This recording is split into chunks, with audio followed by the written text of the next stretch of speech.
Hello everyone, welcome back to another video. Today we're going to be checking out the Honda or Acura NSX GT3 in Assetto Corsa Competizione, and we're going to have some fun. We're going to take it out on track and we're going to check out what this car can do, what it can't do, and how I will frick it up. Because I always do. We're just gonna drive this car and see if it's any fun, if it's any good. Let's hop into this car on a quick 10-minute race at Zolder, and let's find out together, you and me, baby. Just backing off a little bit at the start so that we can race the whole race and not just a little bit in the beginning. But we're racing against AI, of course, so we don't have to worry about rammers too much, I hope. But you never know how Kunos makes their AI, you know? Maybe they make them like real online sim racers and they start ramming you every other turn. Well, this is a sticky situation here. So one thing that has bothered me, or it has thrown me for a loop with the NSX, is that, oh gosh, is that there's a lot of torque in high-end rev ranges. So you can see, even though we're at a very, oh gosh, high, in the high revs, we're still picking up a lot of speed.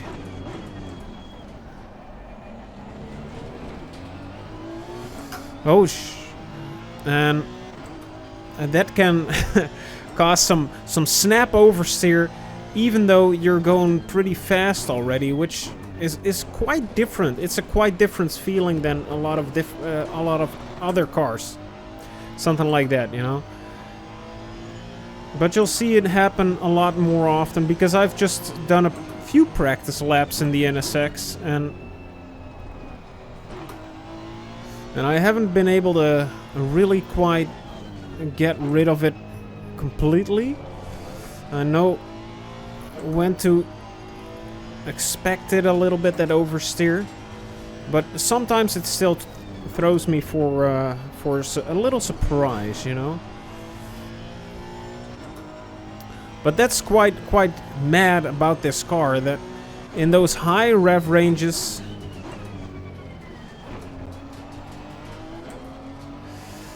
we still got so much torque that the car can go sideways, which is crazy.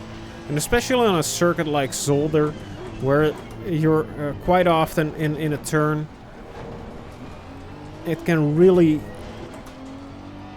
mess with you, and sometimes you just have to let go of the throttle or upshift to combat that massive torque spike at high rev ranges, as I did just now. Especially when your car is already sideways. It's crazy. But that's one of the most apparent things when you jump into this vehicle. Something else that has really blown me away is the balance of this car. It's so much more balanced than other cars, and some people might like this, others might not, but when you take out the Porsche or a front engine car, when you get on the brakes, there's a lot of weight over those front tires, and you feel that the rear end gets a lot looser, your front end has a lot more grip. But with the NSX, it kind of remains steady no matter what you do. Ooh. It's kind of, so the upside of it is that you don't really get too much difference in how it handles, whether you're on the brakes or on the gas. But the downside is that it's kind of harder to get the car turning by really getting hard on the brakes. if that makes any sense. In something like the Porsche, I try to pivot around the front tires by getting on the brakes a little bit, and here it works a lot less well. And this is kind of the first car that feels like that, you know? That's just remaining flat on all fours and not really giving a crap about my inputs that much. It's actually a self-driving car. The Japanese really outdid themselves. They got a self-driving car in the, in the GT3 World Challenge. No, that's not true at all. I wish it was. That would be pretty... That would be the shocker of the century.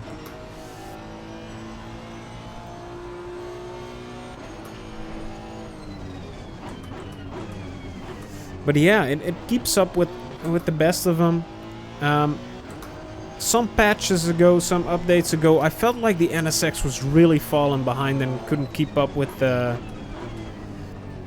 other cars. But ever since they updated it, it feels a lot more competitive. And that's really a testament to how well the BOP works in this game.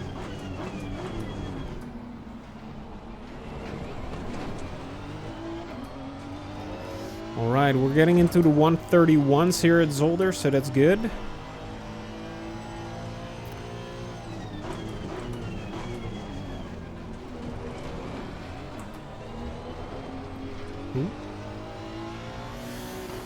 Oh yes, baby, come on.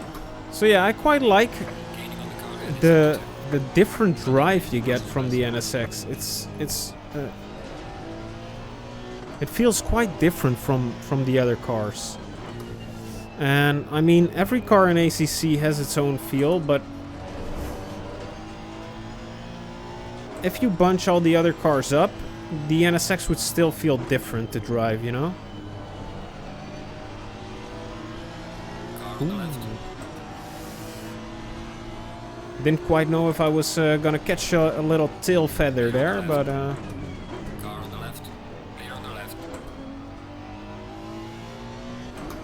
and there it felt really good to just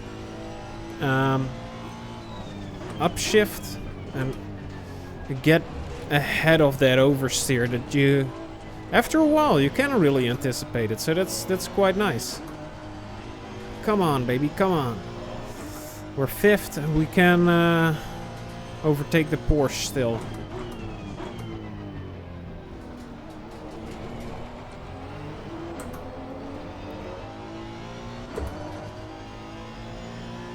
I believe in us, guys. You and me. We're the baddest of boys.